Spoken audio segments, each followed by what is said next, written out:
The work of Leonor Antunes consists of 3 works that actually structure the layout of the rest of the gallery.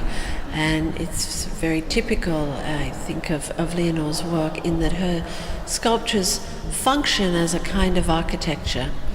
This is not so unusual because architecture, in particular a history of modernist architecture, is a continuing interest in her work. And many of the references that are contained, particularly within the 3 sculptural ensembles by her here in the gallery, refer to a specific architectural example, which is that of a villa, Villa 1023, designed by the architect Eileen Gray in the south of France in the 1920s. What we find with these works by Leonor is a coming together of a rather strict formal organization in terms of a progression, of a repetition of forms. It's a language in sculpture that we might associate with a history of minimal art.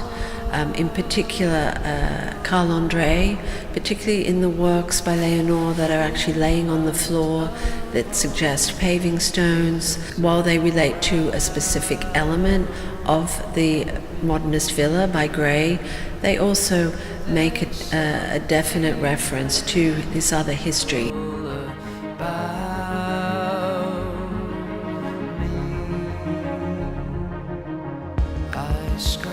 What she's doing with these works is bringing together different histories, but then producing something that is fresh and contemporary. I think there's a thoughtful reflection in the work that comes out in her choice of materials and in the way that the works are actually constructed. Through this narrative of materials, we might understand or think about the idea of tradition, of craft, of the notion of making, and of its different moments in history, and particularly at this moment today when so much is produced digitally in an age of the post-industrial, that we find in a work an approach and a sensitivity to materials that touches us in a very tactile way as well as an intellectual way.